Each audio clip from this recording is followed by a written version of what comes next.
welcome to the Intuitively Wild podcast. I'm your host, Rachel Levine. Living intuitively wild is about coming back home to ourselves. Here we talk about how to live connected to ourselves, others, and nature, and make a commitment to radical authenticity, vulnerability, and acceptance. On this podcast, we delve into a wide range of topics that span the human experience. We peel back the layers and talk about the things that are often not talked about. This is a space for us all to walk and wander this path of life together. Let's dig into our roots and go deep. Today, I have a very special guest on the podcast, and her name is Mia Findlay. She's the founder and principal coach at Beyond Body Coaching, which is an eating disorder recovery coaching practice. Mia is deeply passionate about helping others reach the same freedom she now enjoys without her eating disorder. She's worked in the eating disorder advocacy field for 9 years and has been working with clients as a coach since launching Beyond Body in December 2017. Mia is based in Sydney and has worked closely with the Butterfly Foundation, which is Australia's leading eating disorder body, as their ambassador since February 2018. Mia has an Instagram account and a YouTube channel, which is how I found her years ago before I started recovery. And I can say with a lot of confidence that she was one of the leading factors that led me to seek out support for my recovery. Being able to connect with Mia and have her on the podcast felt so full circle, and I am so grateful for her time and all the work that she does to advocate for eating disorder recovery. In this episode, we talk a little bit about her story and her perspective on recovery and the recovery world. We talk about how recovery can inform every single aspect of our life and why it is so important to eradicate our shame, seek support, and get curious about why we act the way we do and how we can live in alignment with who we truly are. Whether you are considering recovery, in recovery, completely recovered, whether you know someone who's in recovery, whether you have no connection to an eating disorder, but you are curious to learn more, and maybe especially for you, there is something in here for everyone. This is a topic very special to me and something I'm very passionate about talking about. So I really can't wait for you guys all to hear this episode. So without further ado, let's get into the interview with Mia. Mia, welcome to the podcast. I'm so grateful to have you here. I'm not sure if you know, I think I've told you, but I am in recovery for an eating disorder. And when I was about to go into treatment and really starting this recovery journey for myself, I watched your YouTube videos and they helped me so much. So it feels really full circle and so exciting to have you on the podcast today. I'm always so happy to hear that because the channel was an absolute happy accident. So it helped me. And so if it could help anybody else at any stage, it's an enormous honor to be part of people's recovery stories. And I think it's amazing to be able to connect in this way. Well, one question I like to start with is because I'll read your bio and all the amazing things you do, but what is one thing you wish people knew about you that you think they might not know? Probably how much I agonize over everything. I am someone who probably looks like I'm the duck who's like really calm on the surface, but underneath there's so much going on. I think people might be surprised to find out I'm probably still my biggest critic. I might have recovered from my eating disorder, but I still obviously have tendencies or personality traits, perfectionistic ones for sure, which mean that I really do spend a lot of time sort of thinking about decisions I'm going to make or directions I'm going to head in or how I'm impacting others. And, really have to keep that in check a lot of the time. It can be a little bit paralyzing, but definitely probably more of an overthinker than people would guess at. I relate to that a lot. And that's such a good point because when we are in recovery, when we move through and heal these parts of ourselves that the eating disorder has been trying to solve for us, we still have those personality traits like you were saying. And so I'm wondering how you have worked with that in your life now. How do you use those traits in a way that serves you or doesn't overwhelm you and paralyze you, to use your own word? Sometimes I'm not great at it, but when I am, I'll sort of refer to when I am good at it. But the reason I like to talk about it, and especially since I recovered, I've made a point of sharing periods of my life where there are uncertainty or doubt, or where I am being very self-critical, or where life is not going perfectly. I recovered and my life kind of went crazy for a couple of years, just with relentless sort of experiences that were really, really difficult, because I think that we can be very perfectionistic in our eating disorder, and then we can kind of be a bit perfectionistic in recovery, or once we're recovered, that like life's going to be perfect, or we're going to be perfect, or we're never going to feel another bad feeling, or we're never going to make a mistake. And it's so important to make that separation between, like, you are healing an eating disorder, but there is no healing being a human being. You are not supposed to get to this end point where you've got everything figured out. So I think first and foremost, like having that level of compassion and awareness that I am an ever evolving, growing, changing, learning human being. I'm a student of life. I'm not meant to have everything figured out. I haven't had all these experiences before. And being able to see some of those traits that got me in trouble with my eating disorder as neutral, right? Like being perfectionistic sounds like it could be negative, but there's actually some really positive uses of perfectionism. It means that you're probably detail oriented. It means that you probably can get to outcomes. If it starts to skew in that really rigid direction, that's where the awareness piece comes in, intervening and redirecting, having these skills for being able to have some really effective self-talk and go, hang on, evidence shows me when I let this stuff go into this negative direction, I'm going to end up with some negative outcomes. So maybe I need to help seek. Maybe I need to unpack this with someone. Maybe I need to healthfully distract. Staying committed also to therapy and some of that self-development work. And again, taking care of myself at every stage of life and being committed to learning about myself and utilizing the support network that I have, whether it's professional or personal. But yeah, any of those traits aren't either inherently negative or positive. It's your use of them that's going to determine whether or not they're negative or positive. And eating disorders show us all the ways that can end up in a bad outcome. So we actually have a lot of good data and information about like those warning signs that it might be drifting there. And then recovery teaches us how to redirect and put it somewhere that's actually going to be useful. Absolutely. Recovery gives us the tools, and we can't always get rid of the thoughts, but it's about having different actions and different responses to these same behaviors that might pop up. And also, something I wanted to touch on is how you said you share about times in your life where you're feeling down. And I think that that's so important. We don't all have to share publicly, but I think talking about these experiences takes the shame away from them. And I'm so passionate about that because that's something that's really helped me heal, and a big reason why I started this podcast. So I think sharing and not feeling the shame, not keeping it hidden, is so powerful. And recognizing that, like you said, it's not good or bad, it's just neutral, and we can accept and seek to understand every part of ourselves.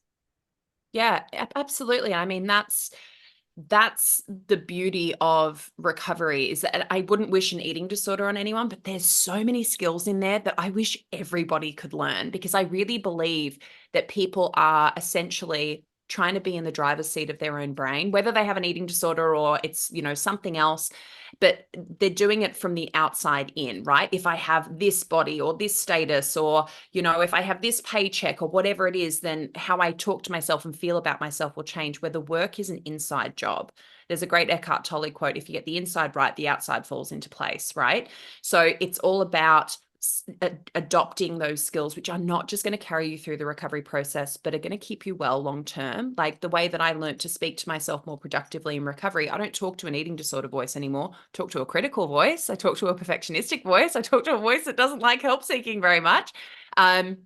Being able to tolerate bad feelings, knowing that there isn't some cheat code to having negative feelings or negative experiences, that our coping mechanisms aren't actually meant to make us feel better. They're just meant to keep us safe as we move through uncomfortable moments or uncomfortable feelings, so that we're intact on the other side when life is wonderful again. So whether it is, working through shame, or it's working through an eating disorder, it's working through just human moments, knowing that there is no perfect outcome. And if that's your goal, it's kind of, I will say to clients sometimes, like, it's the equivalent of, and I hate to be a spoiler alert here about Santa, but it's like packing up all your stuff and going, I'm going to go and visit Santa at, the North Pole. And it's like, he's not there. There's no point.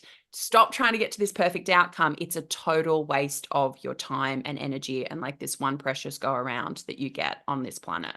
I think a lot of people who are in recovery from eating disorders are perfectionists or recovering from perfectionism, and also people who like to seek control. And so they can want things to be perfect. And we have to recognize that it's never going to be perfect. And I also would never wish an eating disorder onto anyone, but like you, the tools I've learned have changed my life. Recovery has changed my life in so many ways, and I'm so grateful for all I've learned.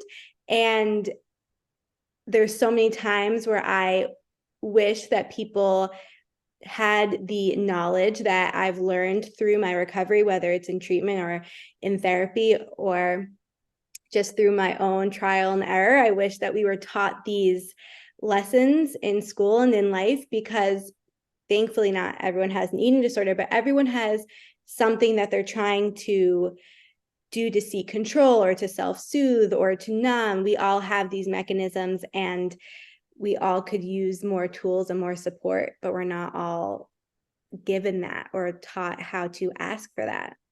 Yeah, I have a slightly different spin on sort of, we hear a lot about control being a mechanism of eating disorders or like what people are seeking. My theory is that it's actually predictability versus control, where the world is unpredictable. People are unpredictable. We know that trauma and anxiety and depression, a lot of comorbidities show up in eating disorder, sort of precursors or predispositions, behavioral profiles, personality profiles, that kind of stuff, where people have had experiences or they have an internal experience which is really unpredictable. And the world is people. I mean, the world's full of people, and people are pretty unpredictable. Even the best ones, even the most solid, consistent ones are unpredictable because nobody's perfect, right? Everyone's allowed to have their day or their moment sometimes. So if we can have this set of rules or rigidities or behavioral patterns that are predictable, even if they're terrible, even if they're awful, we know what every day is going to look like. And maybe we've had experiences where we don't know what our day is going to look like, where we don't know how somebody's going to behave, where we don't know how our brain is going to operate. So if we can have this avoidant kind of place that we can go to where we have calculations and we have rituals and we have this day that we just do over and over and over and over again, that is comforting. Again, even if it's awful, because there's no mystery, there's no surprise. Even if I will talk to clients and they're like, but Mia, even like the wonderful unpredictability of life scares me. And I'm like, I know, I get it, because it's the unpredictable aspect of it. And especially if we are people who are more sensitive, who are a little bit more empathetic, in that we feel a lot of what other people, whatever it is that kind of makes us a little bit more gun shy, a little bit more likely to retreat and want to be avoidant. Again, it's about making that vessel really resilient so that it can weather the waters when they're really rough and really scary, and also be able to enjoy the view when things settle down again. I relate to that so much. That was and still is such a big factor for me that I continue to work on, is wanting to be able to predict things and keeping my rigid routine because I know what's going to happen and I know how it's going to be. And being able to step outside of that is so scary. And so we need to be able to regulate our nervous systems and have the tools to turn to and remind ourselves that even if we think we can predict, we absolutely can not. And also, I love unpredictability. It's just like you were saying, it's so funny how we're so scared of things that we actually love and that actually bring us joy. Another hot take that I would love your opinion on is the difference between in recovery versus recovered, because there are some practitioners who think that you're never fully recovered, you're always in recovery, and I would just love your opinion on that. Sure. I think it's incredibly nuanced. Again, I think we can drag some of our perfectionism and black and white thinking even into like the treatment. And I'm not even just talking about people who suffer. I'm talking about like treatment providers, right? Where it's like, we're in this camp or that camp. My position is always individual centered, right? I'm not really interested in telling anyone, this is what's possible, and so you must do it, or I believe that this is how this goes, and so you must follow my program, right? Like when someone signs up to be a client, they don't get put through a cookie cutter program. I don't even ask them for their diagnosis because that doesn't tell me anything. I want to know about their patterns, their profiles, their fears, their thoughts, their goals, their history. There's no two people I could put next to each other who are identical. So their path in isn't going to be identical and their path out isn't going to be identical. So I think I personally identify as somebody who's fully recovered and have for many years now. I also acknowledge that everybody has the autonomy to be able to decide what the endpoint is going to be for them. Where I think people have been let down is that there was a very dominant message for a long time that being fully recovered just wasn't a thing and wasn't possible. Now, for some people, telling them that full recovery is possible might put so much pressure and overwhelm on them that they feel paralyzed by it, right? So that for that person, that might be an unhelpful kind of stance to take, where maybe harm reduction or, getting just incrementally more freedom without putting like an end goal on it is going to help their process way more. And ironically, might actually get them to that outcome more than if they set it on the map and put pressure on themselves to get there. But in my situation, as I've seen for many people, not having that as an option was detrimental. So I had an amazing psychologist. I did not have a full team. I had a psychologist, and her position was in remission, which meant you're always in recovery, right? Which was helpful for a time because it got me a long way through the process. But about 2 or 3 years in, I started to burn out. I was working as hard on my recovery 3 years in as I had been in like the first 6 months. I was as on myself, as aware, as forensic with every single one of my choices. Am I doing this for this reason or that reason? I think that's intuitive, but I don't know. Can I trust myself? I had no self-trust, right? And that was actually when I was pointed to the concept of full recovery. And I started looking into it and I was like, I actually tick a lot of these boxes. The only thing that doesn't tick is I don't trust myself because I've been told that if I take my foot off this pedal, it's all going to fall apart. So for me, it was detrimental to not have it as an option. My position is keep it on the table. Don't pressure yourself. Don't go into the process being like, unless I get there, or unless that's my outcome, this isn't worth doing. Or unless I can see that for myself, then I'm not even going to try because it's, I just don't think it's possible for me. None of us go into this process thinking that it's going to work, let alone that full recovery is going to be the outcome.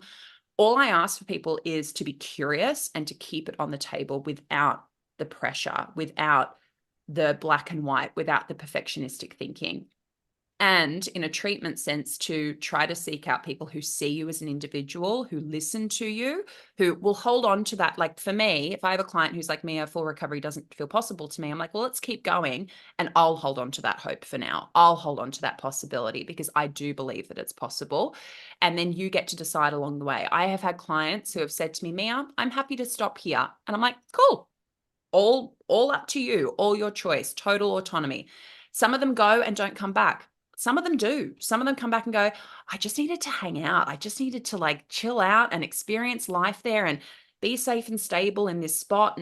But now that I'm living a bit more life, I actually want a bit more. And they'll come back and do, the next bit. So person-centered always, their goals centered always, always listening to people, but let's not take the possibility off the table. Yes, I completely agree. I love how you explain that. And I think that, although I'm so grateful for treatment, it truly saved my life. Treatment centers can be very black and white, and certain providers can say specific things, and it can be a one-size-fits-all model in a lot of ways. And I am so passionate about working with the individual, and every person is so different and needs different things at different times, Yes. and we need to be able to meet people where they're at and really hear people and understand them and allow them to take their time and have their own process and move at their own pace. And I think that that's so important, and we're doing people a disservice if we don't allow them that. And looking at the nuance as well, I think sometimes people can take this approach of like, there's inpatient and residential and there's outpatient, like which one? And it's like and again, this is all encapsulating the fact that access to any of this stuff is a real privilege, right? I totally acknowledge that I couldn't afford a full team. I couldn't afford a dietitian. I could afford a psychologist. And for about 12 months, and then it was pretty patchy because that's about all I could afford. So I didn't go inpatient residential, didn't have a full team, but even my access, like I acknowledge my privilege in being able to access that. But I do hear this discourse very often around like, is it inpatient residential, or is it, well, for some people, it's going to be both, right? Like we can't recover in a bubble. Going to residential for a month or 3 months or 6 months is not going to do it, because we have to recover in our own lives at some point. We have to recover with our daily stressors and our relationships and having boundaries and working on help seeking. And when we get busy and anxious, how are we taking care of ourselves? How are we talking to ourselves? It's way more nuanced and, again, individual centered than just like there's this way or there's this way or there's this way. Which one's better? It's like, for who? Who are we talking about? It's kind of like health advice. We're kind of like doing what the wellness and health space are doing, where they're like, here's this blanket health advice for all humans. And it's like, what's their health profile? Like, do they have a chronic illness? Do they have sort of genetics that mean that that health advice doesn't apply or isn't helpful? There is no blanket answer here. And if we keep trying to shove people into a system, then we are going to believe it doesn't work. We are going to say, well, full recovery isn't possible, or, recovery is not helpful, or, we don't get people to outcomes. It's way more complicated. Eating disorders are so complex. If there's anything that I have learned, not only from my own experience, but in 10 years in advocacy and working with clients, I've spoken to so many people. There's no two you can put together and be like, let's shove them through the same process. Not possible. It is so complex. And that does mean that it can get a bit messy. And, we do have treatment opinions that all collide with each other, but that's kind of the point, right? Is that there doesn't need to be this one way or this gold standard. It's what is going to work for this person, and let's make sure that we're working from an advocacy and like funding standpoint. Let's work on having a system that isn't rigid. Let's work on one that's actually flexible and meeting as many needs as possible. I think the key is to just find support. That's whenever I talk to someone about this, I'm like, the first step is to just find support and to just reach out in some way, shape, or form and take that first step. And then from there, you might have to adjust as you go, but taking that first step gets the ball rolling. I was privileged enough to go to 2 treatment centers at 2 separate times. And the first one they were very black and white and very structured, and this is the way you do it. And it didn't work for me, and it was quite harmful. And the second time I went, I was really lucky to have a very different experience. And it's because I advocated for myself and I used my voice and I said, I know this isn't what worked for me, and I know what would work for me. And I also was lucky enough to work with practitioners who were able to meet me there. But it all started because I was able to reach out for support and learn what worked for me and what didn't, and advocate for myself. Yeah, it's why I am, Australian services are pretty bad, right? We have one residential, it's up in Queensland. It's based on Carolyn Costin's model, who I trained with. She accredited me as a coach, and it's phenomenal. But my focus and my passion in my career and going forward, and sort of the mission and vision I have, is to kind of revolutionize the outpatient space so that people aren't ending up there, so that people are intervening and being able to get in front of the team that they need, or the professional they need, or the support that they need, before we reach the point where we have to go into a setting like that. And that's why at Beyond Body, over the next couple of years, our focus is to introduce sort of a multidisciplinary team function where people can come and get a dietitian, a psychologist, or maybe at some point they don't need the dietitian, so they'll get a psychologist and a coach because they're more in action stage than they are in kind of that preliminary, just getting themselves through the door kind of stage. Because that's where we can meet people individually. That's where we can, again, prevent them from getting into places that are, I refer to them more as like boosters. They're not the cure-all. You're not going to walk out of there recovered. You can get an enormous amount of benefit out of it, an enormous amount of progress, and to, explore some of these things in a safer container than maybe being out in your life during that phase of recovery. But eventually we've got to learn how to, again, not even just have our eating disorders and recovery in the community, but we have to learn how to be people who can cope and adapt beyond that as well. So yeah, I mean, there is a lot of work to do in this space, but it's also really exciting because I think that we're learning so much about where the gap is. And we've got so many more people from a lived experience perspective who have the knowledge sort of clinically and professionally, but also have the knowledge from their own experience being like, you can all keep guessing where the gaps are, or we can just tell you, and we can actually get in on the ground as well and contribute, which I think is so powerful. Yeah, that makes me so excited just hearing you talk about your goals and intentions with your business, because I think it's exactly what we need. And I'm curious how you decided to start your own business in the first place and why you decided to become a recovery coach and then grow your business into what it's becoming. Sure. So I started off in the advocacy space completely by accident. I was documenting my recovery online, and was really just because I ran out of space on my iPad. It was never, this is the land and time before recovery accounts. This was not, this was pre-Instagram. This is pre the word influencer being like on anyone's tongue, let alone in the dictionary. And just built this community. And then I became really passionate when I was hearing from people who were saying, I can't get help. I can't get access to help.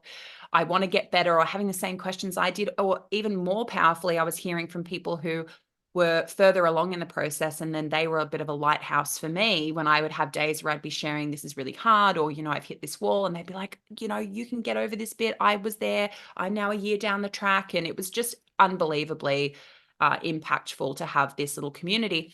And because I was so passionate about it, started raising money. And the Butterfly Foundation, which is our leading eating disorder foundation here in Australia, got in touch. I became their ambassador. And it was through them that I found out about this new area called recovery coaching.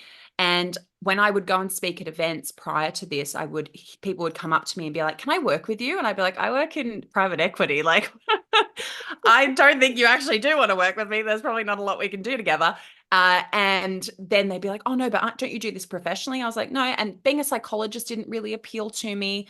Being a dietitian definitely didn't appeal to me. I actually went and studied to become a dietitian when I was still unwell. That's definitely a big thing with people with eating disorders. What can I do to feed my obsession with food? I can find out how it is built on a molecular level. That sounds really healthy. But the power of the channel and the community was my lived experience, was being able to relate to people, was being able to be a demonstration to people. And that's what I would hear when I would, meet subscribers, or I would see people in the comment section. That was the thing that was most impactful. That's what was missing for them. Was, yes, they had great support, but they didn't have anyone sitting across from them being like, I have been in that position and I'm picking up the fork in front of you, and it is not the end of the world. I am out the other side, and this is what is possible. And so when I found out that it was Carolyn Costin who was doing this accreditation, she is an absolute giant in the field. She has her own lived experience. She founded Montanito in America, which was one of the first residential centers. She comes from a very holistic philosophy of not just we get people to eat food and then good luck, send you out into the world. It's about how you relate to yourself differently, treat yourself differently, how you cope long-term differently, how you relate to people differently. It touches every area of your life as far as how we keep people well long-term. So it just made sense to me, especially when I found out that this was an adjunct. It's not a replacement for therapy. I'm not a therapist. I cannot go into trauma. I cannot go into comorbidities like depression, anxiety. That is not my job or my role. I'm not a dietitian. I cannot put a meal plan together for you. I cannot tell you the science behind this particular food group. What I can do is take what your treatment team, or if you have a psychologist or a dietitian, you don't have a whole team, what is their plan? And then how can I help you implement that day to day? Because I would leave my psychologist's office and I would understand myself more, and I would understand the eating disorder more. And then I'd be like, I have a whole week of meals and snacks and not using behaviors. And I don't know how I'm going to do that tonight, let alone every day for the next week until I see her again. So it's working with people in real time. Like I talk to clients all the time where I'm like, if you're not going to have that meal or snack, you have to email me first. And I can't make you. I can't drive to your house and make you. I have clients all over the world. I'm not going to be able to go to their house and force them to do anything. But if they have to reach out to me and give me a compelling reason that I'm going to be convinced of why they're not going to do that thing, the likelihood that their brain's going to switch on and go, Mia's not going to buy this. And in fact, I don't think I really buy it. Okay, I can't be bothered. I'm just going to do the thing. And obviously, that's only one example of how we can be helpful. Or we'll be doing meal support or snack support. I have people who come over and we do a pastry together for morning tea just while we're holding a normal session, or they might be going to a wedding and they have to go clothes shopping, and that might be a really triggering experience, and I can go with them, and the session before we're coming up with how we're going to approach this and how we're going to communicate and how can I support you and how can you support yourself. So it's very, very practical. It's taking what can feel like a really mysterious, overwhelming treatment process, and it's breaking it down into actionable steps. It's breaking it down into weekly goals. This week we're going to add this to your snack this many times, to like a flexible goal, 2 to 4 times this week. And I'm not interested in giving people ticks or gold stars. It's more, if you could do it, what made it possible? If you couldn't do it, what made it difficult? Let's take the data from both of those answers, refine it, and add it and apply it to what we're going to do this week. So it's incredibly practical. Which makes sense to my personality. I like that I can take something mysterious and sort of not simplify it, but deconstruct it for people so it doesn't feel so big and overwhelming, and break it down into steps. So started the business and I had a wait list within about a month, which just speaks to the need. There is so much need for this kind of support. And as that wait list started to grow, I employed other coaches. So we have coaches in Dubai, in America. I have a coach in Australia who's actually a former client of mine who's fully recovered. We now run retreats together for people who are further along in the recovery process. We do workshops. It's the happiest accident of my life. It literally all happened because I had an 8 gig storage limit on my iPad and put that first video up the day I went to see my psychologist for the first time, and then just followed my instinct all the way through. Yeah, just I couldn't. If you told me 10 years ago that it was all going to unfold this way, she would literally just walk away from you. She'd think that you were you were pretty nuts. I mean, that's the magic of just putting ourselves out there and following what comes to us and trusting that. And I think the need for what you're doing is so big, because like we were talking about before, it's one thing to be able to take steps towards recovery in a treatment center in residential, but it's a whole other thing to do it in real life. And when those triggers or situations that are challenging pop up in your real life and you're by yourself and you don't have that support anymore, how are you going to handle it? What are you going to do? And you might not want to fall back onto your eating disorder, but you don't know how to respond differently yet. And so having someone to deconstruct, like you said, deconstruct that process for you, what's going on in your brain, how you can adjust your life and really make recovery work for you and make it a really embodied process is what we need very much. And adding layers of meaning and purpose. My Holly, my employee who does she does the podcast with me, she does the retreats with me. We're yin and yang. I'm the hammer and she's the heart. Like, I'm the practical one. She's the one who's like doing the beautiful meditations and making people cry in a lovely way. And I'm like, okay, now what are we going to do next? We were talking about, what we learned from the retreat, and what we love about doing this work is that we get to add layers to recovery that people don't even necessarily know are there, which is that really anchored in, what is this all for? What are we here for?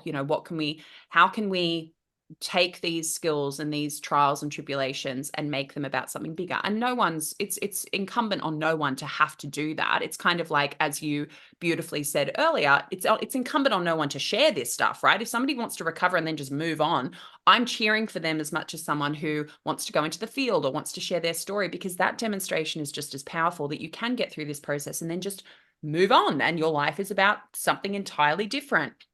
But I think through the process and even after the process, having that understanding of, that sense of intuition and instinct and purpose, and that, that true purpose and meaning is about something bigger than you. It's about something that anchors you, but also guides you like a compass. And if you can really tap into that, I think that's one of the things that can keep people healthy long term. I think that's one of the most effective ways that we can keep people anchored into maintaining their well-being, is helping them to get a sense of themselves. And that's beyond the simple oversimplification of how an eating disorder sort of defines us, right? By maybe it's about our body, or it's about our behaviors, or it's about, how it wants to make us more morally aligned to the things that it thinks are moral, whatever that might be. And being able to really take a look at the deeper lessons and the deeper meaning that we can take out of recovery, how we connect to others, how we connect to ourselves, how we connect to the world, how we connect to the environment. I give the example often of, you can say that you went to lunch with a friend, and that sounds really meaningful. But if you were in your rules the whole time, or you were on your phone the whole time, that's actually not a very meaningful experience. So just one slight shift of perspective, or turning your head in a different way and looking at an experience differently, and how you relate to it and how you show up for it, can give you this access to like how life can be magical in the simplest of ways once we're through the noise and the fog. And it's pretty impossible to do that when you've got a bunch of chatter going on in the back of your head about rules, or how awful you are, or what this person must think of you, or how they must be judging you, or that person gave you that look and what does that mean. So yeah, that's probably my favorite part of the work to do with people, is like getting to those deeper layers. Yeah, one of my past therapists introduced the idea of a life worth living.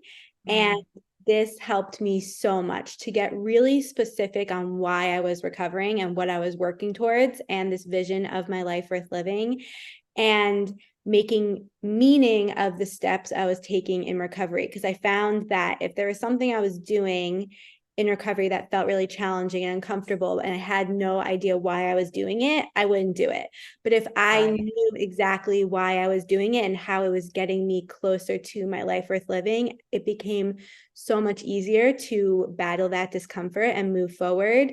And I have observed that with all the, I have a lot of friends and people I've met through treatment, and I've noticed that the people who have this clear idea of their life worth living, and also this belief that it can come to fruition, people who have that, they are the ones who move forward in recovery and stay in recovery. And the ones who don't either have that vision or don't believe it's possible, it's really hard for them to continue to move forward and stay in recovery. Yeah. And it's, I didn't go into recovery because I had a great big why, or, I did have that big, like it usually is introduced to us along the way, right? Whether it's a professional, or it might be something we listen to or read, or we just stumble upon it. We have an experience. Like I'll hear from a client where we're working on movement and how they relate to movement differently from their eating disorder self versus their healthy self. And they would have done like the same route for ages, right? And then I'll get a message from them, and they're crying because they're like, I noticed today, like my favorite flower grows along this path of this walk that I do. And today is the first day I ever noticed it. And that's tiny, right? Like that's not a big moment, but it is if you think about what that means for the lens that you're looking at your life through, and what you might be missing out on and what you might not be noticing. All these little moments add up to this big, potentially beautiful outcome, or this revelation, or this unveiling of like your why or your meaning. The reason I went into recovery is because my eating disorder hadn't worked. That was it. That's what I mean. Like practical first, like sort of heart-centered second. But I just looked and went, here's the list of all the things that I wanted to feel or wanted to experience. Self-acceptance, calm, confidence, connection, love, all these. Oh, I'm totally alone in my apartment on a weekday, and I have lost my job, and I don't have any of my friends around me, and I'm not talking to my family, and I don't really want to be here anymore. This is incongruent. This is a scam. Like I've been scammed. And then just walking in the opposite direction, which, as you said, is really uncomfortable because we've got into this routine of predictability and we know this. And through that, our eating just sort of flips our fear response on us. It makes us fearful of things that keep us alive: food, connection, the biggest epidemic that we have in the world is loneliness. Loneliness is the biggest killer. Eating disorders are excellent at isolating us, right? So it takes all these absolutely fundamental things that we need as human beings, and it makes us fearful of them. So forcing that fear response to flip back is really scary, and it's hard because you have to expose yourself to all the things that your brain is telling you will hurt you. It's kind of like, I explain it when clients are like, I hate this and this is awful and I feel like I just want to get out of my body. And I'm like, you're walking through a wall of fire, and you have to walk through that wall of fire to learn that it's a hologram. It is not hot. It is not going to hurt you. You're going to walk through the wall and you are going to come out unscathed, and there's something so much better on the other side. But it's a repeated process. And of course, I mean, anybody who sees a wall of fire, you can do it 10 times. It's still going to be scary on that 10th time until you've done it enough that you can look at something and go, there's nothing here that's going to harm me. And I just have to put my head down and walk through it. So yeah, it's in the mess. I love that term, like the messy middle. That's what healing is. Nobody heals perfectly. Nobody goes through healing and is just having a Zen talking to the universe experience the whole time. It is in all the discomfort, and it's then in all the evidence of how you can actually manage and handle that discomfort that doesn't just then get us out the other side. I think it has the capacity to really show us what we're made of, what we're capable of. I recovered, and that taught me a lot about my resilience and who I was and what I was capable of. And then a couple of years later, my dad passed away in terrible circumstances. Within 6 months, I found my grandmother passed away in her home, in really, again, confronting, traumatizing sort of how I found her was really, really traumatic. We had COVID start around the same time. We had bushfires surrounding our town at home. We were trapped down on the South Coast. The worst possible 6 to 12 months I could have possibly imagined for myself. And that was messy. That was really messy. I didn't cope perfectly. I didn't revert to an eating disorder, nothing like that. But no, I didn't help seek perfectly, and I didn't support myself perfectly. But I came out the other side of it eventually. And especially in the last year, it's kind of like once I was really through that initial chunk of recovery, one of the biggest benefits was I know who I am. I know what I'm capable of. I know I don't have to be perfect to get through these things. But when we talk about, being predictable, life being the most predictable person in your life is and can be you. And that's where the work is. It's not to make all the other external variables or other people or our body or food or whatever. It's to make that core part of you the most predictable person in your life. That meandered a little bit. I hope that got to the question. I loved all of that. And it's so true. To be able to trust ourselves is such a gift. And to be able to rely on ourselves and know that we can make it through the hardest times and whatever life brings to us, and to have that confidence. And recovery has given me that confidence. And life will always bring us hard things and bring us to our knees. But if we know that we can trust ourselves to get through it, then we can get through it, especially with more grace and more ease and more compassion and softness, even if it is really challenging. And another piece of something I wanted to pick up on is how the small things are the big things. And recovery really shows us that. And I loved the example that you used of your client who was on a walk and noticed the flowers for the first time, because I was on a walk with my dog. I mean, I walk my dog every day. And I just had this moment where I was hit with so much emotion because we were walking and I was noticing the birds singing and the sun was out and it was just so beautiful. And I just had this flashback to moments where, walks felt very different for me. And to have that appreciation and that overwhelming gratitude that I'm not there anymore. I mean, it's such a small thing to be able to go on a walk with more ease and presence, but it's life-changing. That's where all the magic is, right? And that's, again, like when we talk about those traits, like I had a lot of shame for a long time about how sensitive I am. I'm a very, very sensitive person, highly sensitive person. And so I feel the bad things intensely, but there's also the gift of feeling the good stuff intensely too, because it doesn't take much for me to feel like, oh my God, life is amazing and I'm so lucky. And I have this person in my life, or, I am able to have this experience, which doesn't cost a lot of money or isn't, all about the stuff. It's about, the experience that I'm actually having, or I can look at a view or whatever it is and just elicit so much feeling from it. And Holly and I talk about this often, that, we romanticize our lives. Like, I will listen to soundtracks like by Hans Zimmer and like be on a train somewhere and be like, this is just the most beautiful day of my life. And nothing's happening. Literally nothing is happening. But I'm just able to tap into and access this channel to something that just, again, feels bigger and just feels beautiful for very, very little. So if you have these traits that hard on yourself about, being able, again, just being able to turn your head slightly and being able to look at it through a different angle just means that we can have such a different experience than a lot of people will have, right? So I think that, yeah, it's about finding those little pocket and being curious, right? Like we talked about kind of like the why and the pressure of having the why. It's just about being curious. It's just about being willing to explore that without putting the pressure on yourself to go out and seek out these moments and have those feelings, because that's not how that works. It's just about, taking some of those the filter through which you're looking at life, making sure that it's a little bit clearer and just a little bit more curious. Yeah, I have found that so much of what we feel shame around is often our biggest gift and what brings us the most magic. And being able to just shift our perspective and see it in that way and embrace who we are instead of fighting against it's what allows us to really tap into who we are and embrace who we are. This might be the same answer that you just said, but what is something that you used to feel shame about that you have learned to love or embrace about yourself?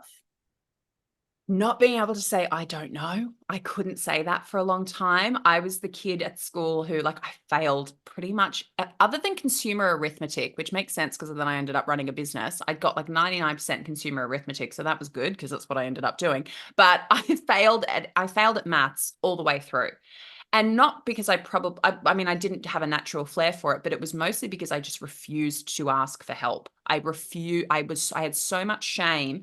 I grew up in a household with a step parent who, you know, there was no room for error. There was no room for making mistakes. And it wasn't just shaming, it was humiliation. You were humiliated if you had a question or if you didn't know or if you screwed up or whatever. And you were punished for those things too, quite severely. So it came from this fear of being humiliated or people thinking these horrible things about me that I had been taught, this meant about me. So recovery was a real humbling sounds wrong, but because it's not like I needed to be humbled in that I thought great things about myself, but it's a lot of recovery can be a real exercise in humility, where part of me was like, I don't need help. I shouldn't need help. I should have all this figured out. Why? No, you don't. You have never done this before. And you're here for a reason. And that's because you've tried to get yourself in and out of this thing. And you clearly don't know how to get out of it. So it's okay to just put your hand up and say that I don't know. And then I've even had to tackle that as life has then gone on. It's probably been more prevalent for me post recovery than in recovery, especially because of sort of the role that I have in sort of the advocacy space and what I do for a living, where I think, as I said earlier, like the assumption is that I have a lot of answers and that I, don't have self-doubt or I don't agonize over literally everything I do, not in the minor things in my life, but the big important things. I agonize over everything. And I have had to learn over and over again the power of saying, I don't know, and the power of being a student of life and being able to give myself the grace and compassion to say, not only do I not know, I'm not supposed to know. And if my desire is to get to a good outcome here, it is imperative that I admit that I don't know and then ask for help. Help seeking to me is still one of the scariest things I can do. I am hyper independent, a lot of that because of my childhood. I am very, very reluctant to let people in and to rely on people. And I really have to force myself over that fence every single time. In fact, yesterday I was having a day where I was feeling a little bit down, a little bit lonely. And my best girlfriend of 31 years has always said to me, we send each other voice notes all day. God forbid we ever got on an actual phone call. We're too busy for a phone call, but can we send each other 1,000 voice notes every day? Yes, we can. So, Really? and then we listen to them like their podcasts. I'll go for a walk and like listen to both of our exchanges like it's a podcast. And I reached out to her last night and I was a bit teary and I was like, I'm feeling really lonely today. And loneliness is not something I feel often because I am fine in my own company, but I feel quite lonely. And she just came back and, she said to me, I feel like that too. Sometimes I'll be with my daughter and my partner and I'll just have this moment of intense loneliness. So that like, you're not alone. You're not alone in your loneliness. Like that's okay. And I'm so glad you reached out to me. And as much as there was that discomfort of pushing myself over that fence and reaching out to her, the comfort and the soothing of what came back was like, okay, that's worth it. So as I said, some of these things are not aspects of our personality or our behaviors that we need to cure. We just need to be aware of them and meet them with compassion and not let ourselves go into that shame spiral, because I previously would have shamed myself for having this feeling and then shamed myself for not being able to reach out about it. And so it's being prepared to, sit in that messy middle and that discomfort and to release that shame by proving to yourself over and over and over again that sometimes the stories we're telling ourselves come from a part of our life where that protected us. Like in childhood, it protected me to not ask for help. It protected me to be hyper independent because I couldn't, at such a vulnerable age, I couldn't risk feeling humiliated and feeling scared as much as I did as a child. But that context isn't relevant anymore. So I can meet that fear and that shame and understand where it's coming from. And then I can prepare to push myself over that fence to the other side where I can show myself that shame and fear is showing up to protect me, but it's not needed anymore. I actually can do the opposite of what I was taught to do in childhood. We can think that saying I don't know makes us weak, and really it makes us strong. Like it is so easy to pretend that we have everything under control and that we know everything and we have all the answers, but no one does. It's actually such a strong gift to be able to say I don't know and to just be okay with it. And to be able to have the awareness and understanding and compassion to meet ourselves, and then the tools to move through the discomfort that comes with that unknown and with moving through the unfamiliar. That's the remedy, really, is that understanding and compassion, and then the tools to move through it. Absolutely. And like to circle back to something we said earlier, if someone's listening to this in recovery or not in recovery, there's so much opportunity here to explore things that make this work so worthwhile. I hear from people often who are like, Mia, really? All this work just to like not have food rules and to, be able to eat more fruit. And I'm like, no, if that's all you think that this can be, please open your mind or your what you're looking at or what's influencing you to believe that, because there is so much capacity for something greater and bigger and to make life magical and take something that has been in black and white and make it all technicolor. But keeping that balance of not putting pressure on yourself to chase after that. It is really just about being open and remaining curious.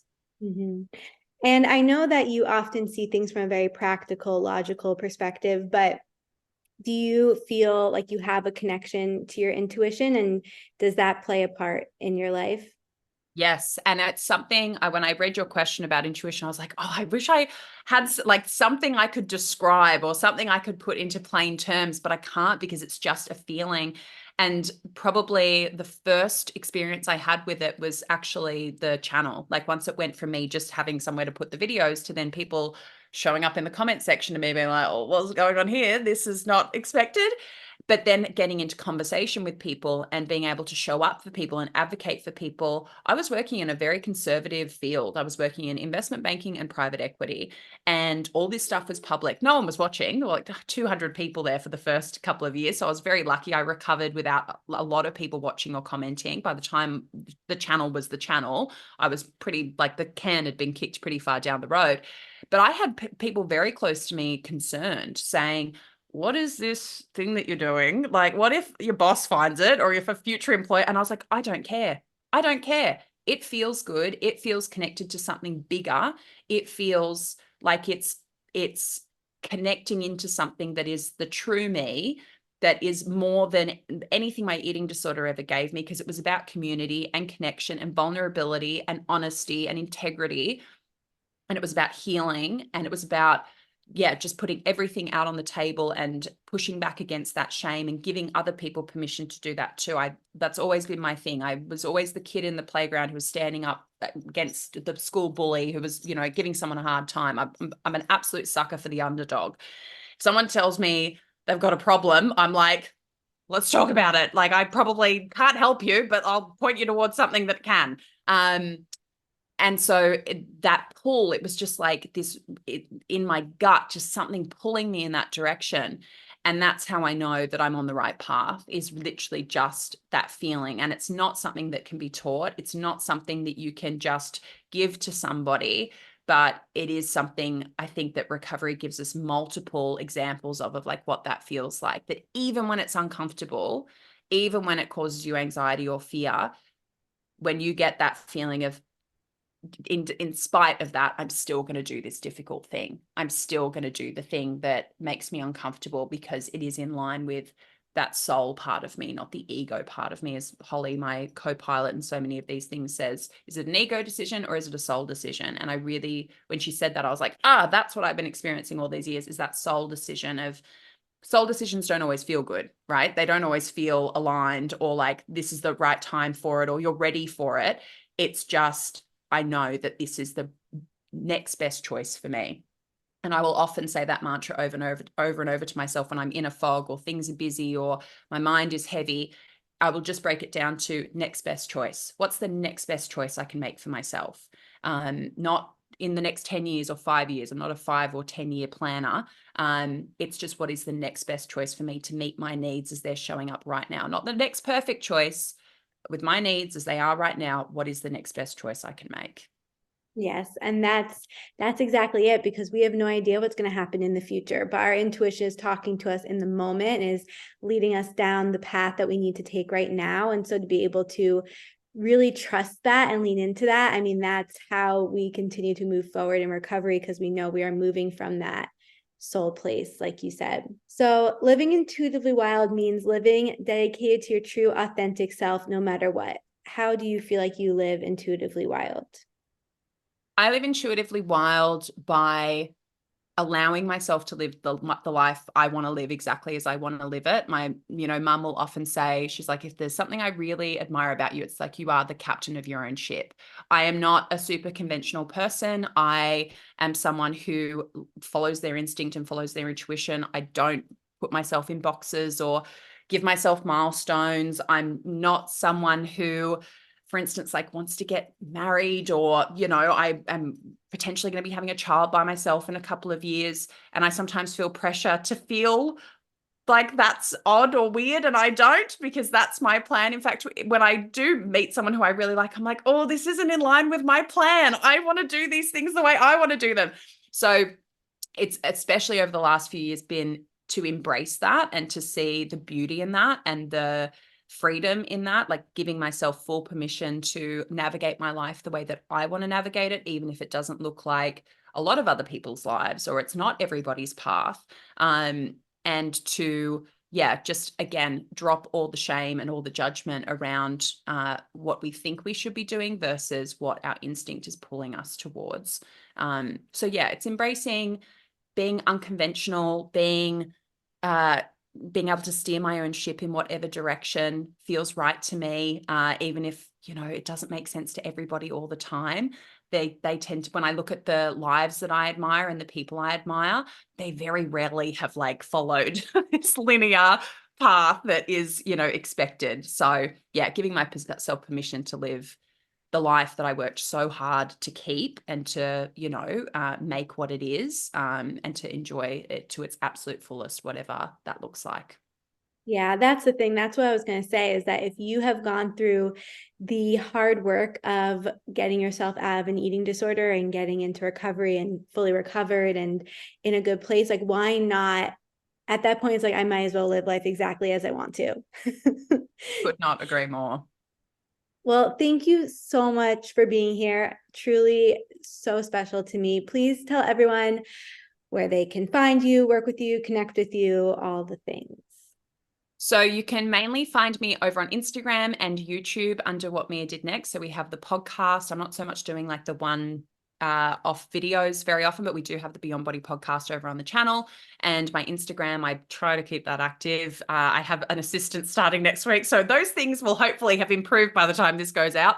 As far as working with myself or anyone on the team, the whole team has been waitlisted for about 6 to 9 months. Very, very in-demand team. But you can always join our waitlist. Mine's somewhere around 9 to 12 months plus. Everyone else is about 3 to 6 months plus. But you can come and visit us at beyondbodycoach.com, and we have a form there so that you can sort of submit what you'd like to work on and maybe who you'd like to work with. And then we can waitlist you with the professional who might be appropriate for you. Amazing. Thank you for coming on the podcast. Thank you for all the work you do. And I just think that you're amazing and your work is amazing. So thank you again. You're so kind. This has been an absolute pleasure. Thank you so much for having me. Thank you so much for joining me on this episode of Intuitively Wild, the podcast. I hope it helped deepen your connection to yourself, sparked some insights, and inspired you to live intuitively wild. If you enjoyed this podcast, it would mean so much to me if you would share it with others and leave a rating and review. And please reach out to me. I would love to connect with you. I will see you next time for more magic.